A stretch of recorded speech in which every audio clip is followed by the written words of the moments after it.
မင်္ဂလာပါ guidance reading လေးတစ်ခုလုပ်ပေးပါမယ်ထုံးစံအတိုင်းကြိုက်တဲ့ပိုင်းလေးကိုရွေးပြီးတော့နားထောင်ပါနော်ဖိုင်ဝမ်နေအားလုံးပဲမင်္ဂလာပါဒီကတ်လေးကိုရွေးချယ်ထားတဲ့သူတွေဘလို့ကန်ကျွေးတွေပြီးဆုံးတော့မလဲဆိုလို့ရှိရင်စိတ်ပိုင်းဆိုင်ရာလွတ်မြောက်မှုအရင်ပြောမယ်နော်အဲ့တော့ဖိုင်ဝမ်နေကသစ္စာဖောက်ခံခဲ့ရဘူးတာလိန်ညာခံခဲ့ရဘူးတာနောက်တစ်ခါမနာလိုတဲ့သူတွေများတဲ့အခါကျတော့ကိုယ့်ကိုနောက်ွယ်မှာမဟုတ်တရုပ်တွေเนาะမဟုတ်တရုပ်တွေနဲ့တိုက်ခိုက်တာဒါမျိုးတွေကြောင့်မို့လို့စိတ်ပိုင်းဆိုင်ရာအဖြစ်စိတ်ပင်ပန်းခဲ့တယ်စိတ်ဖိစီးခဲ့တယ်နောက်တစ်ခါအကြောက်တရားတွေရခဲ့တယ်ပေါ့နော်ကိုယ့်ဘဝမှာအကြောက်တရားတွေနဲ့ရှင်သန်ခဲ့ရတယ်ဘာတွေမှဖြစ်လာအောင်မလဲဘာတွေထပ်ဖြစ်အောင်မလဲเนาะသူတို့အဲ့လိုလုပ်တဲ့အတွက်ငါဘာတွေဖြစ်အောင်မလဲနောက်တစ်ခါသက်စာဖောက်ခံရတာမျိုးဘာမျိုး relationship တွေမှာအဲ့လိုကြုံခဲ့ရတဲ့အတွက်နောက်ထပ်ကိုတွေ့ရတဲ့ relationship တွေရောငါ့ကိုဒီလိုလုပ်အောင်မလားငါဘေးမှာရှိတဲ့သူကရောငါ့ကိုဒီတိုင်းနေထပ်လုပ်အောင်မလားအဲ့ဒီအကြောက်တရားတွေနဲ့ရှင်သန်ခဲ့ရတယ်ဆိုလို့ရှိရင်အဲ့ဒီစိတ်ပိုင်းဆိုင်ရာနာကျင်မှုတွေလွတ်မြောက်တော့မယ်เนาะပြီးဆုံးတော့မယ်ဒါကတော့စိတ်ပိုင်းဆိုင်ရာလွတ်မြောက်မှုပေါ့เนาะနောက်တစ်ခုကခုလက်ရှိမှာကပထမဆုံးတွေ့ရတာအခမ်းအနားအသီးသီးမှာပေါ့เนาะအခမ်းအနားအသီးသီးမှာဖိုင်ဝမ်နေနဲ့ဖိုင်ဝမ်နေရဲ့မိသားစုတော်၎င်းတငယ်ချင်းမိတ်ဆွေတော်၎င်း relationship အခြေမြစ်တာကြီးတော်၎င်းနှစ်ဦးနှစ်ဖက်ခြားထဲမှာမပြေလည်အောင်လို့မပြေလည်အောင်အထီးကရုံးတွေဖြစ်အောင်စိတ်ဝမ်းကွဲပြားမှုတွေဖြစ်အောင်လောက်ခံထားရတာဂျားဝင်နှောက်ယှက်တဲ့သူတွေရှိတာတပ်ပါတီနော်တပ်ပါတီဂျားဝင်နှောက်ယှက်တဲ့သူတွေရှိတာမျိုးကိုယ့်ကိုမနာလိုတဲ့အတွက်နောက်ွယ်မှာကိုယ့်အကြောင်းအတင်းချင်းပြောတာသိလားကိုယ့်အကြောင်းကိုသဘုတ်လေလွင့်ပြောတာနော်မယိုးဖြောင်းတဲ့နီလန်းနေနောက်တစ်ခါခိုးကြောင်ခိုးဝက်ပေါ့နော်ကိုယ့်ရဲ့ social media တွေကို stock လုပ်တာမျိုးစီးကြော်ပေါင်းကြောနဲ့မယိုးဖြောင်းတဲ့နီလန်းနေနဲ့တိုက်ခိုက်ခံရတာမျိုးဒီကိုယ့်ရဲ့ any kind of relationship တွေဘယ်လို relationship တွေပဲဖြစ်ဂျားထဲမှာတပ်ပါတီအနေနဲ့ဝင်ရောက်နှောက်ယှက်တာမျိုးတွေအဲ့ဒီအရာတွေကပြီးဆုံးတော့မှာဖြစ်ပါတယ်ဒါရုပ်ပိုင်းဆိုင်ရာလွတ်မြောက်မှုပေါ့နော်ဆိုတော့ကိုကအခုလက်ရှိမှာလဲအဲ့ဒါယူအဲ့ဒီဒဏ်တွေကိုခံရတဲ့အတွက်ကိုယ်စိတ်ထဲမှာတွေးပြီးတော့ပူတာစိတ်ရှုပ်ထွေးခြင်းတွေဖြစ်တာကိုနဲ့ဒီ dealing လုပ်နေတဲ့ relationship တွေအပေါ်မှာတန်တရားတွေများတာเนาะကိုယ်ကလည်းအရင်တုန်းကလိုခံစားရတဲ့နာကျင်မှုတွေအကြောက်တရားတွေပြန်ပေါ်တာကိုယ်စိတ်နဲ့ကိုပင်ပန်းနေတာစိတ်ဖိစီးမှုများနေတာပိတ်မိနေတာထောင်ချောက်ကြနေတာပေါ့နော်အဲ့ဒီအရာတွေကနေပြီးတော့ပြီးဆုံးတော့မယ်เนาะဒီကံကြွေးဝတ်ကြွေးတစ်ခုဟာအဆုံးသက်အချိန်ကိုရောက်နေပြီဆိုတာကိုတွေ့ရတယ်เนาะဘာကြောင့်ကံကြွေးဝတ်ကြွေးလို့ပြောရလဲဆိုတော့ဒါတွေကကျမတို့ကိုယ်တိုင်လည်းဘဝတစ်ခုမှာ lifetime မှာเนาะတိလို့ပဲဖြစ်စေမတိလို့ပဲဖြစ်စေကိုယ်တိုင်ကျွလွန်ခဲ့ရတဲ့အရာတွေရှိလိမ့်မယ်ဒါတွေကိုအကျွေးပြန်ဆက်ရတာပဲလीเนาะဆိုအဲ့လိုလက်ခံပေးလိုက်အဲ့လိုလက်ခံပေးပြီးတော့ကိုယ့်ဘက်ကကိုယ့်ရဲ့ဉာဏ်ပညာနဲ့အေးစစ်စစ်တည်ငြိမ်နဲ့ကြော်ဖြတ်လိုက်เนาะပြီးဆုံးတော့မယ်ဆိုတာတွေ့ရတယ်အဲ့တော့ဖိုင်ဝမ်နေတာလေဒီမှာဆိုလို့ရှိရင်ကိုယ်အနေထားနဲ့ကိုယ်နေနိုင်တယ်ပေါ်များကျွယ်ဝတယ်เนาะကိုယ့်ဘာကိုခြေထောက်ပေါ်ကိုရက်တည်နိုင်တယ်အချစ်ချင်းမြတ်တာတွေဆိုလို့ရှိရင်လည်းကိုကငတ်မို့တောင်းတနေတာလိုက်ပြီးတော့ချစ်ချင်းမြတ်တာနောက်ကိုပြေးလိုက်နေရတာမျိုးဆိုတာထက်ကိုယ့်ဘက်ကကိုမြတ်တာတရားတွေပေးနိုင်တယ်เนาะကိုယ့်ဘက်ကကိုနားလည်မှုတွေထားနိုင်တယ်အဲ့လိုပုံစံမျိုးဒီအရေးချင်းကောင်းနေရှိတယ်အရေးသွေးကောင်းနေရှိတယ်ပြီးတော့ယောက်ျားလေးပဲဖြစ်ဖြစ်မိန်းကလေးပဲဖြစ်ဖြစ်ပေါ့နော်ခံရတဲ့ချုံမောတွေလှပတဲ့ရုပ်ရည်လည်းရှိတယ်တည်ငြိမ်မှုတွေလည်းရှိတယ်เนาะအဲ့လိုလူမျိုးတွေဖြစ်တဲ့အတွက်ပိုဆိုးတာပေါ့ကိုကမနာလိုခံရတဲ့အတိုက်ခိုက်ခံရအဓိကကတော့အဲ့ဒီမနာလိုအတိုက်ခိုက်တွေများတာ ਨੇ လာပြီးတော့တိုက်ခိုက်တဲ့သူတွေမနာလိုတဲ့သူတွေကလည်းတိုက်ခိုက်တယ်ဆိုတာကလည်းကိုနဲ့ level 2ရှင်းမယ်ရှင်ကြမယ်ရှင်ပြိုင်ကြမယ် fight ကြမယ်အဲ့လိုမဟုတ်ဘဲနဲ့မယိုးဖြောင်းတဲ့နီလန်းနေနဲ့เนาะမလို့ဖြောင်းတဲ့နီလန်းနေနဲ့အတိုက်ခိုက်ခံရတာမျိုးဆိုတော့အဲ့ဒီအရာတွေပြီးဆုံးတော့မယ်เนาะအဲ့ဒီအရာတွေကပြီးဆုံးတော့မှာဖြစ်ပါတယ်တကယ်ကြတော့သူတို့ပေးနေတဲ့ negative တွေကကိုယ့်ရဲ့အလုံးလဲမြော့ဘူးရက်လဲမြော့ဘူးကိုယ်မှာရှိနေတဲ့အရာတွေကိုလည်းသူတို့ကဆုံးရှုံးအောင်မလုပ်နိုင်ဘူးဒါတွေအားလုံးကကိုယ်ကစိတ်ခံစားမှုစိတ်ထဲမှာစိုးရိမ်ပူပန်မှုတတ်တာဖြစ်တယ်ပေါ့နော်ကိုယ်မှာရှိနေတဲ့ဉာဏ်ပညာကိုယ်မှာရှိနေတဲ့ရေးချင်းရေးသွေးတွေနဲ့ကိုယ့်ရဲ့အနေထားကိုသူတို့ဖြိုချလို့မရဘူးဒါပေမဲ့ကိုကတော့စိတ်ပူတာပေါ့နော်စိတ်ပူတယ်ကိုကအရင်ကတည်းကလည်းစိတ်ထားနူးညံ့နေသူဖြစ်တဲ့အတွက်စိတ်ပူတဲ့အကြောက်တရားတွေပေါ်တယ်နော်ဒါပေမဲ့ဘာမှစိတ်မပူနဲ့ကိုယ်ဘာမှမထိခိုက်နိုင်ဘူးဒါကိုယ်စိတ်ထဲမှာဖြစ်နေတဲ့ပိတ်မိနေတဲ့စိတ်ခံစားချက်တွေကိုတော့ကိုယ်တိုင် healing လုပ်ဖို့လိုအပ်တယ်နော်ကဲနောက်ထပ်တစ်ချက်ပြောရမယ်ဆိုလို့ရှိရင် ဖောက်ပြန်ခံရတာတစ္ဆာဖောက်ခံရတာ relationship တွေမှာကိုကအဲ့လိုလူမျိုးတွေနဲ့ပဲတွေ့ခဲ့ရတာကြုံခဲ့ရတာကိုယ့်ရဲ့ဒီ relationship မှာလဲအိမ်တော်ရေးပဲဖြစ်ဖြစ်အခြေရေးပဲဖြစ်ဖြစ်သမီးစားခန္ဓာပဲဖြစ်ဖြစ်ပေါ့နော်ဒီလိုမျိုးအကြောင်းအရာတွေပဲပြန်ဖြစ်နေတာဒီအကြောင်းအရာတွေကပဲမလွတ်မြောက်နိုင်ဖြစ်နေတာဆိုရင်ဒါရီယာပြီးပြီတဲ့နော်ကျမဒီမှာပြီးဆုံးမဲ့ကန်ကြွေးတွေကိုကြည်တာဖြစ်တဲ့အတွက်အဲ့ဒီအရာတွေကတေချာပေါက်ပြီးသွားပြီဆိုတာကိုပြောချင်တယ်နော်ပြီးသွားပြီကိုတန်ဖို့တည်တဲ့သူကိုနဲ့ထိုက်တန်တဲ့သူကိုမို့လို့ကိုချစ်တဲ့သူမျက်နှာရဲ့သူတန်မိုးထားတဲ့သူမျိုးတွေနဲ့ဆုံးရတော့မှဖြစ်တယ်လက်ရှိမှာပါတနာရှိနေဆိုရင်လည်းသူကကိုတန်ဖို့တေချာနားလဲတယ်တေချာသဘောပေါက်တယ်သူကသူတီငိမ့်နဲ့ကိုအပေါ်မှာချစ်ချင်းမြတ်တာတွေပေးလာတာ action တွေယူလာတာကိုအတွက်ဆိုတာမျိုးဖြစ်တည်လာတာမျိုးတွေကြုံရတော့မှဖြစ်ပါတယ်အောက်ခန်းတွေအရန်ကောင်းတယ်အရန်ကောင်းတဲ့ကတ်တွေပေါ့နော်ဒါကြုံတွေ့ခဲ့ရတဲ့အရာတွေကြုံတွေ့နေရတဲ့ကံကြွေးတွေကလည်းတော်တော့အာယုံနောက်စရာတော့ကောင်းတယ်နော်ဒီမှာကြည်ရတာလို့ဆိုရင်နောက်တစ်ခုကကိုယ့်အပေါ်မှာစိတ်ထားမမှန်ကြတဲ့သူတွေပေါ့နော်ရှေ့မှာတစ်မျိုး၊ကွယ်ရမှာတစ်မျိုးနော်ကိုယ့်အပေါ်မှာမမှန်ကန်တဲ့သူတွေစိတ်ထားမမှန်တာစေတနာမမှန်တာအဲ့လိုလူမျိုးတွေရဲ့ energy တွေပြီးဆုံးသွားပြီနော်ပြီးဆုံးသွားပြီဆိုတာတွေ့ရပါတယ်ကဲအဲ့တော့ဘလို့ကြော်ဖြတ်မလဲနော်ဒါပြီးဆုံးအောင်ဘာလုပ်တင်လဲဆိုလို့ရှိရင်မေတ္တာတရားနဲ့ကြော်ဖြတ်ပါအေးအေးဆေးဆေးနေပါနော်စိတ်ရှည်ပါတဘာဝတရားကိုလက်ခံလိုက်အားလုံးဟာ temporary ပဲခဏပဲငါဒီဟာဒီ cycle တွေပြီးဆုံးပြီငါပေးစရာရှိရတယ်ပေးပြီးငါဆက်စရာရှိရတယ်ဆက်ပြီးပြီဆိုရင်ငါစေတနာထားသလိုငါမေတ္တာထားသလိုငါအတွက်နော်ဘယ်လိုပြောမလဲငါအတွက်ထိုက်တန်တဲ့အရာတွေပြန်ရမှာတေချာတယ်ဆိုတာမျိုးယုံကြည်တဲ့စိတ်ထားလိုက်ပါနော်နောက်ပြီးတော့ဒါကတော့ဒါရုပ်ပိုင်းဆိုင်ရာတွေအတွက်ကိုထားမှာစိတ်ပိုင်းဆိုင်ရာမှာလည်းကိုယ်တိုင်းဖြစ်နေတဲ့ကိုဘောင်ခတ်ထားတဲ့အရာတွေငါကြော်ဖြတ်နိုင်ပါမလားငါလုံနိုင်ပါမလားနော်ငါဒုက္ခရောက်သွားရင်ဘယ်လိုလုပ်မလဲငါတို့ချစ်သူကြီးစားငါတို့ကိုဆုံးရှုံးလိုက်ရရင်ဘယ်လိုလုပ်မလဲငါအပေါ်မှာသူတစ်ခုခုလုပ်သွားရင်ဘယ်လိုလုပ်မလဲဒါမျိုးတွေပေါ့နော်ဒီလိုအကြောက်တရားတွေကိုလည်းကိုယ့်ရဲ့ intuition နဲ့တေချာလေးစီမံခန့်ခွဲပြီးတော့လွတ်ချစရာရှိရလွတ်ချပါ healing လုပ်ပါပေါ့နော်နောက်တစ်ခုကသူတို့ကကိုယ်တိုက်ခိုက်တဲ့သူတွေမျိုးဖြောင်းတဲ့နေတွေနဲ့တိုက်ခိုက်တာလာပြီးတော့စိန်ခေါ်တာလာပြီးရန်ဆတာဘာညာဆိုရင်လေကိုယ်ကပြန်လဲပြီးတော့သူတို့နီလန်အတိုင်းတုံ့ပြန်စရာမလိုဘူးကိုပဲအာယုံစိုက်လိုက်နော်ဘာကြောင့်လဲဆိုတော့ level မတူကိုယ့်ရဲ့ role ကအကွာကြီးနော်ကိုယ်တိုက်ခိုက်တဲ့သူတွေရဲ့ role နဲ့ကိုယ့်ရဲ့ role နဲ့ကအကွာကြီးနော်မပြောတော့ဘူးကျမပြတာတွေ့တယ်နော်ဆိုတဲ့ခါကျတော့ကိုကသူတို့နီလန်တိုင်းသူတို့နဲ့ရှင်ပြိုင်တုဖတ်ပြီးတော့ဖြစ်နေစရာမလိုပဲနဲ့နားလိုက်ပေးလိုက်လက်ခံပေးလိုက်โอเคသူတို့တိုက်ခိုက်တာပဲတိုက်ခိုက်ပါစေရတယ်သူတို့စိတ်ထဲမှာငါပေါ့ဒီလိုစိတ်ဖြစ်နေတာထင်ပါတယ်ထားလိုက်မေတ္တာထားလိုက်ဒီတိုင်းပဲကြော်ဖြတ်လိုက်လွတ်ချလိုက်နော်အေးစစ်စစ်နေပြီးတော့ကိုအာယုံဆိုင်လိုက်တကယ်တော့ဖိုင်ဝမ်းနေအဲ့လိုဖြတ်ကျော်နေရဆိုတာလည်းတွေ့ရတယ်အဲ့လိုဖြတ်ကျော်လို့လည်းအဲ့လိုအေးစင်းနေတီငိမ့်နဲ့ကိုလုံးဆရာရှိတာလို့ကိုရဲ့အရေးစင်းနေအရေးသွေးတွေဂုံချက်တွေရတိုးတက်ပြီးရင်တိုးတက်ဖြစ်နေတာကိုသူတို့ကပို့ပြီးတော့အသေးရတယ်သိလားပို့ပြီးတော့အသေးရတယ်ပို့ပြီးတော့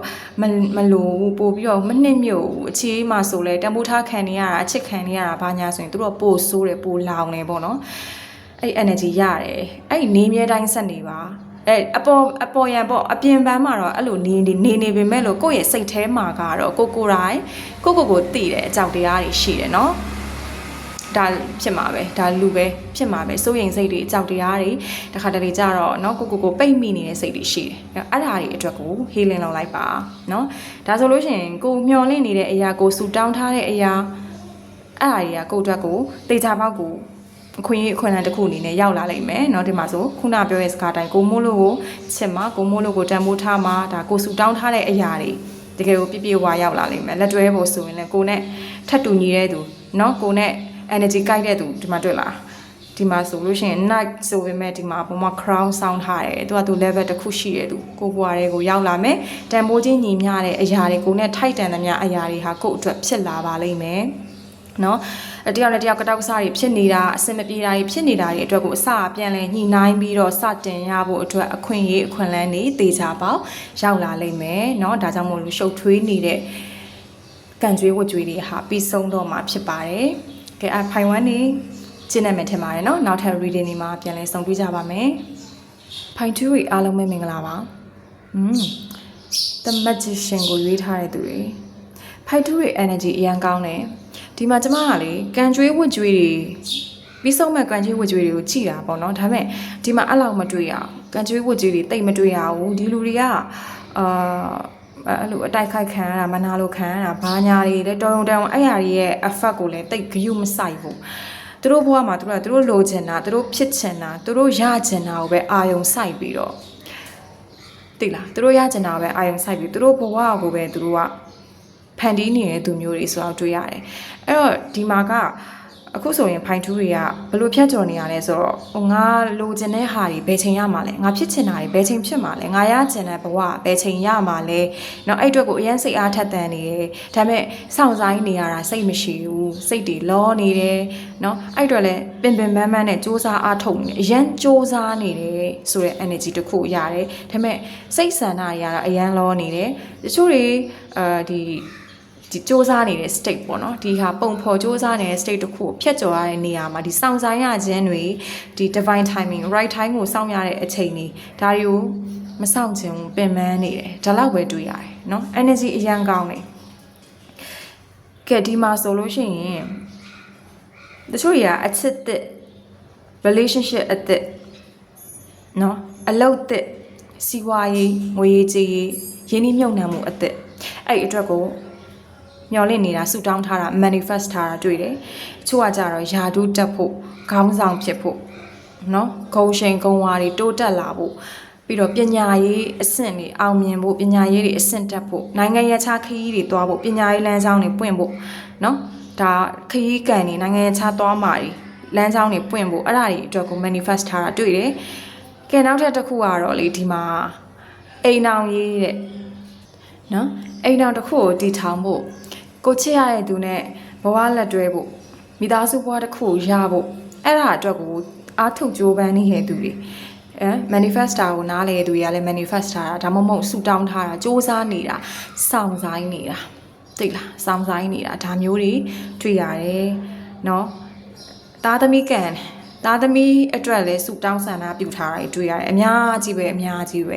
စုတွေတောင်းထားတယ်စ조사ထားကြတယ် manifest တွေလုပ်ထားကြတယ်เนาะလက်ရှိမှာလည်းစ조사နေတယ်စောင့်နေတယ်ဒါပေမဲ့တခုတော့ရှိတာစိတ်တွေလောနေတယ်စိတ်မရှိဘူးမြန်မြန်ဆန်ဆန်ဖြစ်စေခြင်းနေပြီဖြစ်ချင်နေပြီအဲ့အတွက်တော့ကိုမှဒီ divine timing အတွက်ကိုစိတ်တွေရှေ့မနေဘူးဒါမျိုးတွေတော့ရှိတာပေါ့เนาะအဲ့လိုလေးတော့တွေ့ရတယ်โอเคဒါတော့ energy ကရင်ဆက်ပြီးတော့နားထောင်ပါတချို့တွေ freedom and happiness ပေါ့နော်ပျော်ရွှင်မှုလွတ်လပ်ပေါ်ပါမှုပျော်ရွှင်မှုတစ်ခု freedom တစ်ခုကိုစောင့်ဆိုင်နေတယ်မျှော်လင့်နေတယ် manifest ထားတယ်နော်ဒါမှမဟုတ်ဆူတောင်းနေတယ်ဆူမတောင်းရင်တော့မှပဲစိတ်ကတောင်းတနေတာမျိုးတွေရှိတယ် freedom happiness တဲ့နော်စိတ်ဖြစ်စည်းမှုတွေများနေတာဝင်တော့ဝင်ပို့တွေထမ်းနေရတာနေရာတစ်ခုနယ်ပယ်တစ်ခုမှာဥဆောင်လုပ်ပြီးတော့ဥဆောင်ဥရွက်ပြုတ်ပြီးတော့စ조사နေရတာတာဝန်ထမ်းဆောင်နေရတာတွေအကြောင်းမို့လို့လွတ်လွတ်လပ်လပ်ပေါ့ပါပါနဲ့ဝင်တော့ဝင်ပို့တွေကင်းစင်သွားတဲ့အချိန်မျိုးကိုလိုချင်တာကိုဖြစ်ချင်တာကိုလွတ်လွတ်လပ်လပ်ပုံဖော်ယူလို့ရတဲ့ပုံစံမျိုးအဲ့လို freedom တစ်ခုကိုလည်းစောင့်နေတာတွေ့ရတယ်ပုံမှန်ဆိုလို့ရှိရင်တော့ကျွန်မဆိုဒါရဲ့ signs တွေကို mention ခေါ်လေးမရှိဘူး။ဘာကြောင့်လဲဆိုတော့လူတစ်ယောက်ရဲ့ budget မှာကစက်နေရာဒီခွင်လုံးကသူ့နေရာနဲ့သူအလုံးလုံးနေတာဖြစ်တယ်ပေါ့နော်။ဒါကျွန်မ sharing လုပ်ပေးတာ။ဒါပေမဲ့ဒီထဲမှာ intuition ကခံစားမိနေရဆိုဒါရဲ့ sign တွေရှိတယ်။ Leo energy ရတယ် Virgo energy ရတယ်နောက်တစ်ခါ Aquarius တွေရတယ်။အဲ့တော့ကိုယ့်ရဲ့ Sun Rising Venus Mars စသဖြင့် power house တွေမှာဒီလို sign တွေနေရာယူထားတဲ့သူတွေများလိမ့်မယ်။နော်မပါလဲကိစ္စမရှိဘူး energy ကရင်စနာထောင်ပါเนาะ okay ကောင်းပြီအဲ့တော့ဒီအရာတွေကို manifest ထားတယ်ဒါတွေအတွက်ကိုစောင့်မျှော်နေတယ်ဒါတွေအတွက်ကိုစိတ်တွေလောနေတဲ့စိတ်ဆန္ဒတွေစောနေတဲ့စိတ်ညံလက်ညံတအားလိုချင်နေတဲ့ဖြစ်ချင်နေတဲ့အရာတွေတော့တွေ့ရတယ်အဲ့တော့ဖြစ်လာမှာလားဆိုလို့ရှိရင် yes ပါတေချာပေါက်ဖြစ်လာမယ်ဆိုတာကိုတွေ့ရတယ်ဘာကြောင့်လဲဆိုတော့လေကိုကစ조사တယ်နော်လက်တွေ့ကြကြလဲအကောင့်ထဲပေါ်တယ်စ조사တယ်စနစ်ကြတယ်နောက်တစ်ခုကတာဝန်ယူမှုတာဝန်ခံမှုအားကောင်းတယ်ကိုဘွားကိုတာဝန်ယူနိုင်တယ်လို့ကိုရောက်နေတဲ့နေရာကိုသွားနေတဲ့ကိုလည်းကျင်လည်နေတဲ့ပတ်ဝန်းကျင်ကိုထမ်းဆောင်နေရတဲ့တာဝန်တွေအပေါ်မှာလဲကိုဟာ သစ္စာစောင့်သိတယ်တာဝန်ယူမှုတာဝန်ခံမှုအားကောင်းတဲ့သူတယောက်ဖြစ်တဲ့အတွက်တေချာပေါက်ကိုလိုချင်တာတွေဟာရမှာဖြစ်တယ်နောက် leadership skill တွေအရန်အားကောင်းတယ်ကို့မှာ skill တွေရှိတယ် the magician ဟာလေအရန်ကို skillful ဖြစ်တဲ့ person ပေါ့နော်လိုချင်တာ spiritual လားဒါမှမဟုတ် material လားဘာလိုချင်လဲလိုချင်တာကိုစွမ်းဆောင်နိုင်တယ် feminine energy နဲ့စိတ်ပိုင်းဆိုင်ရာ attract လုပ်နိုင်တယ်လို့ masculine energy နဲ့ action ယူဖို့လဲသူကလုပ်နိုင်တယ်သူ့အတွက်ကသူလိုချင်တာမရတာဘာမှမရှိဘူး the magician ဆိုတာအဲ့ဒီသဘောပဲเนาะအဲ့ဒီသဘောပဲတခုရှိတာစိတ်ညံလက်ညံဖြစ်နေတာကြီးရှော့မယ်ဘဝကို balance ဖြစ်နေသွားဖို့လိုတယ်အရန်လိုချင်တယ်အရန်ဖြစ်ချင်တယ်ဖြစ်ချင်စောတွေပဲများနေတယ်စိတ်ကအရန်စောနေပြီးတော့နောက်က action တွေကမလိုက်နိုင်တာအခွင့်အရေးအခွင့်အလမ်းကအချိန်မကျသေးတဲ့အတွက်မရောက်လာသေးတာ divine timing မဖြစ်သေးတဲ့အပေါ်မှာကိုကအဲ့ဒီအရာကိုလက်ခံနိုင်စွမ်းမရှိဘဲနဲ့ပင်ပန်းနေတာစိတ်တွေစောနေတာတိတ် balance မဖြစ်နေတာပေါ့နော်အဲ့ဒီအရာလေးတွေကိုပဲစင်ကျင်ပေးပါเนาะနောက်အပြင်းအထန်ဖြစ်ချင်စောတွေနဲ့လိုချင်စောတွေနဲ့အပြင်းအထန်တွေအားထုတ်အရန်အလုပ်တွေလုပ်အရန်ပင်ပန်းနေရက်ကိုယ့်ရဲ့ခန္ဓာကိုယ်ကိုအရန်ခိုင်းမိနေတယ်ကိုယ့်ရဲ့အုံနောက်တွေကိုအရန်ကိုအလုပ်တွေပေးမိနေတယ်အလုပ်တွေလောဘကြီးနေတယ်ဆိုလို့ရှိရင် balance ပြန်လုပ်ပေးပါเนาะဒါဆိုလို့ရှိရင်တော့အသေးချာပေါ့ကိုလိုချင်တဲ့အရာကရကိုရပါလိမ့်မယ် balance မရှိတဲ့သူတယောက်ကတော့ခိုင်မာတဲ့အောင်မြင်မှုမရဘူးเนาะလူတွေကအရန်စူးစမ်းလို့ရှိရင်ချိန်ချိန်မှာအရန်ဖြစ်လာမှာအရန်စူးစမ်းနေမှရမှာစူးစမ်းမှရမှာမှန်ပါတယ်စူးစမ်းမှရမှာဒါပေမဲ့ balance ကလည်းလိုအပ်တယ်เนาะအဲ့ဒါလေးသတိထားပါဒီလူတွေကတဆင့်ချင်းစီ step by step နဲ့သွားရမယ့်သူတွေဖြစ်တယ်ဘဝရဲ့တစ်စစ်ချိုးတိုင်းမှာဘဝအချိုးကွေတိုင်းမှာအမြဲတမ်း level တွေကတက်လာတာပဲရှိတယ်ဘယ်တော့မှကြာရှုံးသွားတာပြုတ်ကျသွားတာမျိုးတွေမရှိဘူးဒါပေမဲ့တဆင့်ချင်းစီဆိုတဲ့အရာကိုလက်ခံရမယ်ကိုက foundation ခိုင်မာမာနဲ့သွားမှပြန်ပြီးတော့မပြိုကျမှာလေเนาะအဲ့တော့ဒီ energy လေးကိုသဘောပေါက်မယ်ထင်ပါတယ်ဒီမှာတော့ guidance သဘောအနေနဲ့ပဲပြောသွားတယ်เนาะနောက်တစ်ခုကတော့တကူကောင်းမဆန်ဖို့လိုပါတယ်เนาะဘာကြောင့်လဲဆိုတော့ကတဟာတလီမှာကိုသတိမထားမိလိုက်တာကိုမှာကကိုကိစ္စပဲကိုအာယုံစိုက်တယ်ကိုရဲ့ဖြစ်ချင်တာပဲအာယုံစိုက်တယ်ကိုဒုက္ခကိုအပူပဲအာယုံစိုက်မိတဲ့အခါမှာအဖက်မှာကိုနဲ့ dealing လုပ်နေတဲ့သူတွေပတ်ဝန်းကျင်ကသူတွေเนาะကိုနဲ့ပဲက any kind of relationship ဘသူအပေါ်မှာပဲဖြစ်ကိုဟာအာယုံမဆိုင်မိတာ attention မပေးမိတာပေါ့ရော့မိတာเนาะဒါမှမဟုတ်ရင်ကိုကဟိုဟာဖြစ်မိတာပေါ့ပို့ပြီးတော့ဘယ်လိုပြောမလဲအယူပဲရှိပါပြန်ပြီးတော့ပေးဖို့အတွက်ကိုကမေ့ရော့မိခဲ့တာဒါကိုတမင်လောက်တာတော့မဟုတ်ဘူးကိုကကိုပဲဒီမှာကိုဖြစ်ချင်တာတွေကိုလှုပ်ချင်တာတွေနဲ့ကိုအပူပင်တွေကိုပဲအာယုံစိုက်ပါများတဲ့အတွက်အဓိကဒီ balance ပေါ့အဲ့ဒီ balance ကမရှိနေတာအဲ့လိုတကူကောင်းဆန်တာမျိုးလေးတွေတော့နည်းနည်းလေးသတိထားဖို့လိုတယ်ကို awareness လေးရှိဖို့ပေါ့နော် awareness လေးရှိဖို့လိုတယ်ဘာကြောင့်လဲဆိုတော့ကိုက leader လေ leadership skill မှာကဒီလိုမျှတမှုဆိုတာပါတယ်ဘယ်ခေါင်းဆောင်မှာတကူကောင်းမဆန်ဘူးပေါ့နော်ကိုလိုချင်တဲ့နေရာတွေနဲ့ကိုဖြစ်ချင်တာတွေနဲ့ထိုက်တန်ဖို့ဆိုတာလေကိုယ်တိုင်ကလည်း energy ကထိုက်တန်တဲ့ energy ဖြစ်နေမှရမယ် energy ကောင်းနေမှရမယ်အဲ့တကူကောင်းဆန်တာလေးတွေရှိရင် short ပေးပါဒီမှာဆိုရင်ကျွန်မ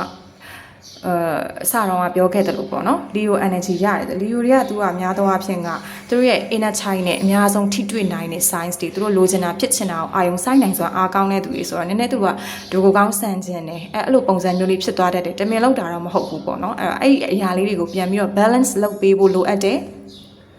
နောက်ကိုဖြစ်ချင်တာကိုလှုပ်ချင်တာကိုသွားခြင်းတဲ့အရာကိုမှ awareness အားကောင်းကောင်းနဲ့တဆင့်ချင်းစီပုံဖော်ဖို့လိုအပ်တယ်စိတ်တွေလောနေတာဆန္ဒတွေစောနေတာနောက်တစ်ခုကအရန်ကိုကို pressure တွေပေးဖိအားတွေပေးအလုပ်တွေဖိလုပ်နေတာလေးတွေကိုပြန်ပြီးတော့ပြင်ဆင်ဖို့လိုအပ်တယ်။နောက်စိတ်ကလေးကိုပျော်ပျော်ရွှင်ရွှင်ပေါ့ပါနဲ့သွားဖို့လိုအပ်တယ်။ divine timing ကိုယုံကြည်ဖို့လိုအပ်တယ်။ကိုယ့်ရဲ့ပတ်ဝန်းကျင်ကိုယ့်ရဲ့မိသားစုကိုယ့်ရဲ့ relationship partnership romance relationship တွေအပေါ်မှာလည်းပြန်ပြီးတော့အပေးယူလေးမျှတအောင်နှွေးထွေးမှုလေးတွေနဲ့ကိုတန်ဖိုးထားရတဲ့အရာတွေကိုကိုယ့်ရဲ့အတ္တတွေကြောင့်မလို့မဆုံးရှုံးအောင်လို့သတိလေးကပ်ပြီးတော့နွေးနွေးထွေးထွေးထိမ့်လေးသွားမယ်ဆိုရင်ဒီ group ကဒီ fight 2တွေက